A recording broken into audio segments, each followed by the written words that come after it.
Hello and welcome back to Let's Play Problem Sleuth. That was one hell of a bathroom break.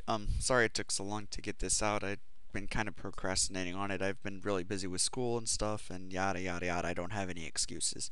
Anyways, let's get this thing going. So next command should probably be take the bust sunglasses, and I totally forgot to make the typing sound, but who cares? You can't reach them. In any case, they're probably just part of the statue and not actual sunglasses. You spend the next half hour trying to reach them, of course. Alright, so take a closer look at the mysterious clown picture. The painting is exquisite. There is something funny about his eyes, though. Light seems to be shining through from the other side. This is something I never actually tried before. Let's go ahead and give this a shot. It's not in the walkthrough, but I figure I may as well see what happens anyways. Look through the eyes of the clown. Oh, of course that was useful. It's too bright to see in this room. It's too bright in this room to see anything in there. Do you think you hear a voice though? You can't tell what it's saying. That could be interesting. Alright, let's go head back to the door. Let's see. Throw a cinder block at the door? Sure, why not? I'm not having a lot of luck with this anyways. You're just so angry about not being able to lose those sunglasses, you're about to lose it. You first consolidate all the scrapped wood into a neat pile, and then hoist the block towards the door. Well, that was nice of Problem Sleuth here, deciding to make everything nice and organized. Keeps everything very together. Alright, next.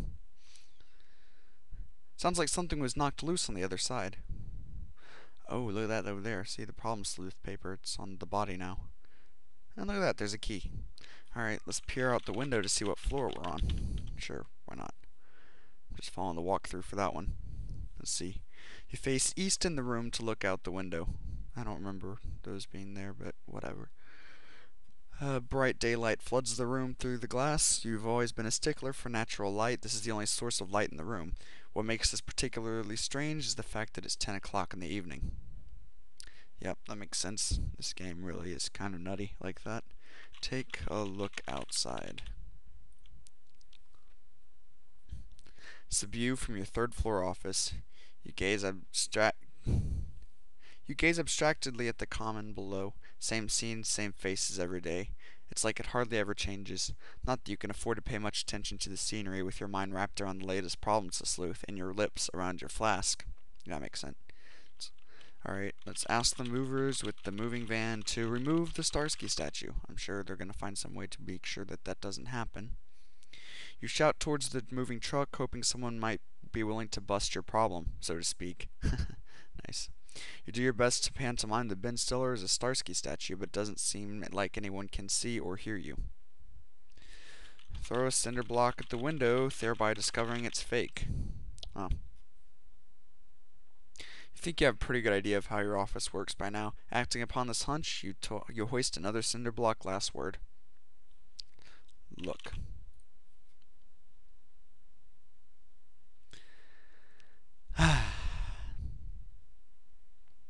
Pick up shard of glass and put it in your inventory. No clue is too trivial for the keen problem sleuth. Your motto is let no inventory go uncluttered. What's that? What's what? I don't know. Oh, you catch a glimpse of the reflection in the glass. It's the wall behind you. Alright, let's turn around and see what it is. Now facing south, see? South. You pause to marvel at the beauty of your office wall mural celebrating ethnic diversity. You had it commissioned some time ago by a promising young artist. Best $11,000 you ever spent. That's kind of stupid. Alrighty, let's take a look around here. See. No, yeah, they're definitely very ethnically diverse. See, there's got one who's probably an Asian here, Mexican, creepy man-child baby, old black lady, G-Thug, fat chick, Carlos Santana.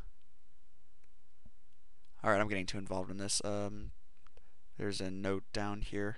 I don't know, let's see what the note says. Read the note under the coffee. Madam Mural, bring wall your fantasies to life. Oh God, 1-900 strip first. It's true, you always gotta strip before you can bring your wall fantasies to life. It appears to be another business card. At a glance, one might think it was a calling card for a lady of the night named Muriel with a typo in her name, given the poor spelling exhibited elsewhere. But on closer inspection, it is more likely a misspelling for mural, given the smudged out pun about walls. The suggestion in the phone number is probably regarding an old coat of paint rather than anyone's clothes. It's an easy enough mistake to make, though. You feel sorry for anyone who, at any point in the past, may have called while under the wrong impression. Ha. Alright. Oh, yeah. I know what I should do. Okay. This isn't in the walkthrough either, but I think I should probably do this anyways, because it's going to be really, really cool. I just know it. Using a chair, cinder blocks, and paneling, make a fort. This is going to be great. You guys are going to love this. Let's hope it works. Yes.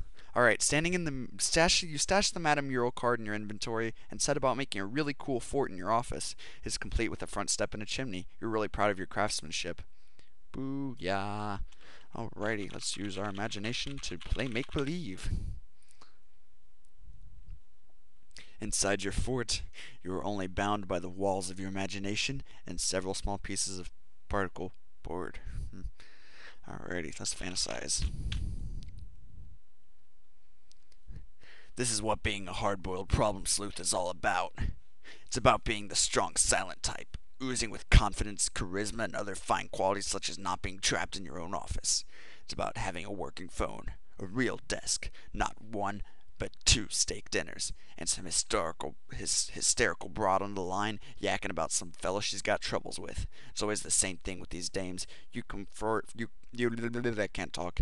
You comfort yourself in your sublime fantasy by now and saying things into the phone such as, "Now calm down a second, Toots," and "Hey, take it easy, sweetheart. I can barely understand the words you're saying." Ring ring. Your call is rudely interrupted by a ringing noise. It can't be the phone because you're already on it. Ring ring. Someone is ringing in your office. Something is ringing in your office. And we're going to have to check that out another day, probably like another month from now or something stupid like that. Alrighty, I've been Bonsai77. See you next time.